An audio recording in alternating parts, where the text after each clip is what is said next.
Assalamualaikum warahmatullahi wabarakatuh. Perkenalkan, nama saya Sri Ramawati dengan NIM 21105411014 dari kelas E2. Kali ini saya akan mempresentasikan isi bab 1 saya yang berjudul Analisis Pengaruh Laju Pertumbuhan Angkatan Kerja, Penanaman Modal Asing, dan Upah Minimum terhadap tingkat kesempatan kerja di Provinsi Sumatera Barat. Baiklah, yang pertama adalah terbelakang. Provinsi Sumatera Barat berada pada deretan ke-8 di Indonesia dengan tingkat pengangguran terbanyak setelah Provinsi Banten pada tahun 2023. Jumlah pengangguran pada Provinsi Banten pada tahun 2023 sebesar 7,52, yang mana jumlah tingkat pengangguran di Banten lebih besar daripada rata-rata tingkat pengangguran yang ada di Indonesia yang hanya sebesar 5,32%. Provinsi Sumatera Barat yang memiliki tingkat pengangguran sebanyak 5,94%, yang mana angka ini lebih besar juga dibandingkan rata-rata tingkat pengangguran yang ada di Indonesia. Zulfikar pada tahun 2021 mendefinisikan lonjakan jumlah penduduk yang tinggi membutuhkan upaya agar tetap terjaga derajat kesejahteraan masyarakat dan terpenuhinya kebutuhan dasar masyarakat. Untuk mencapai sebuah kesejahteraan pun yang dibutuhkan seperti kesempatan kerja yang memadai dan adanya pendapatan yang merata pada masyarakat. Menurut Nur Hardisyang tahun 2017, pertumbuhan penduduk yang laju serta peningkatan angkatan kerja yang tidak diiringi dengan lowongan kerja yang tersedia menghasilkan permasalahan ketenaga kerjaan. Dengan begitu, memperhatikan pertumbuhan angkatan kerja merupakan suatu hal yang diperlukan dikarenakan pertumbuhan angkatan kerja lebih cepat daripada kesempatan kerja yang dapat dilihat dari tabel berikut yang menunjukkan keterangan mengenai ketersediaan tenaga kerja. Pada tabel berikut dapat dilihat pertumbuhan jumlah angkatan kerja di Provinsi Sumatera Barat pada tahun 2014 sampai 2023, yang mana rata-rata pertumbuhan angkatan kerja dari tahun 2014 sampai 2023 yaitu sebesar 2,96%. Selama 10 tahun terakhir ada lebih banyak angkatan kerja yang mana rata-ratanya yaitu 2,96 yang dapat dilihat dari tabel sebelumnya, sedangkan tingkat kesempatan kerja dengan rata-rata sebesar 0,22%. Rata-rata tingkat pertumbuhan angkatan kerja dominan lebih besar. Hal ini menunjukkan bahwa pasar kerja pada Sumatera Barat tengah memiliki pekerja yang melimpah yang mengakibatkan kurangnya tempat untuk mewadahi semua pekerja yang ada. Menurut Rahmi dan rekannya tahun 2018 memaparkan hal yang berhubungan dengan kesempatan kerja, bahwa tersedianya perusahaan menjadi salah satu di antara faktor perangsang kesempatan kerja. Hal ini didukung oleh pandangan teori neoklasik, yang mana teori neoklasik ini memaparkan bahwa penanaman modal asing dipercaya memberikan manfaat yang signifikan bagi ekonomi negara atau wilayah tempat penanaman modal tersebut, dikarenakan perusahaan asing cenderung memiliki teknologi yang lebih canggih, kemampuan penelitian, dan pengembangan dan keahlian teknis.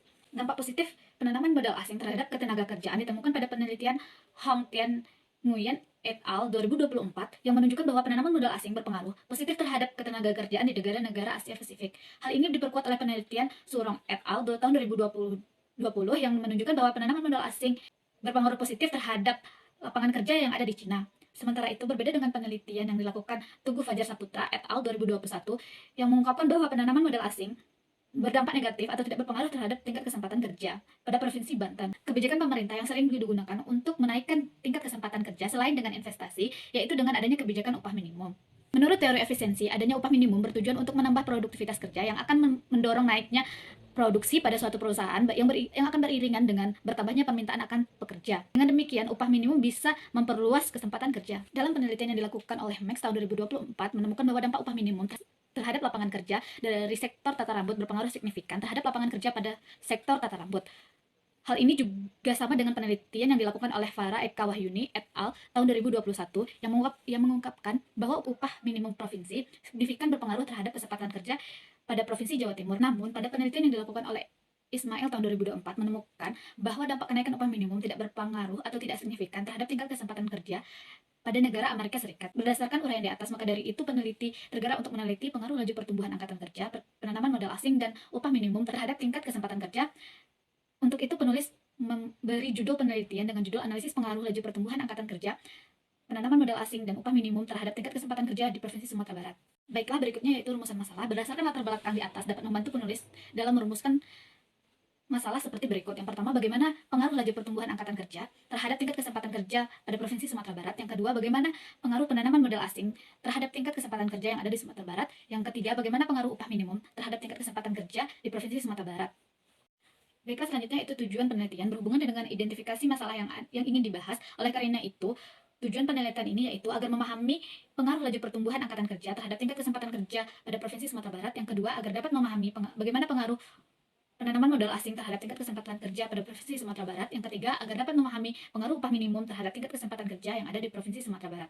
Baiklah, selanjutnya yaitu manfaat penelitian. Diharapkan penelitian ini bermanfaat bagi pihak manapun, diantaranya yaitu yang pertama yaitu bagi pemerintah dapat digunakan sebagai bahan evaluasi seberapa besar pengaruh laju pertumbuhan angkatan kerja, penanaman modal asing, dan upah minimum terhadap tingkat kesempatan kerja pada Provinsi Sumatera Barat. Yang kedua, diharapkan penelitian ini dapat menyumbang masukan bagi instansi terkait dan membuat kebijakan yang berhubungan dengan perluasan kesempatan kerja. Yang ketiga, bagi mahasiswa diharapkan penelitian ini bisa memperbanyak referensi yang telah tersedia, serta dapat juga dipakai oleh pihak yang membutuhkan.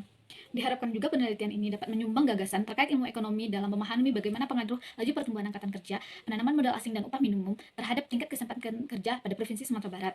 Yang keempat, bagi penulis agar dapat memahami atau mengetahui pengaruh laju pertumbuhan angkatan kerja, penanaman modal asing, dan upah minimum terhadap tingkat kesempatan kerja pada Provinsi Sumatera Barat dan menjadi salah satu di antara kriteria dalam menyiapkan jenjang pendidikan sarjana. Baiklah, selanjutnya yaitu ruang lingkup penelitian. Berdasarkan latar belakang dan rumusan masalah sebelumnya, maka dari itu ruang lingkup atau batasan masalah yang akan dibahas pada penelitian seperti berikut. Yang pertama, variabel terikat atau dependen yang digunakan yaitu kesempatan kerja di Provinsi Sumatera Barat. Yang kedua yaitu variabel bebas atau independen yang digunakan yaitu X1, laju pertumbuhan angkatan kerja, X2, penanaman modal asing, X3, upah minimum. Dalam penelitian ini dipakai data pada selang waktu 2014 sampai 2023 yang menggunakan data sekunder pada Provinsi Sumatera Barat yang bersumber pada BPS. Baiklah, sekian paparan satu saya yang berjudul Analisis Pengaruh Laju Pertumbuhan Angkatan Kerja, Penanaman Modal Asing, dan Upah Minimum pada Provinsi Sumatera Barat. Cukup sekian, terima kasih. Assalamualaikum warahmatullahi wabarakatuh.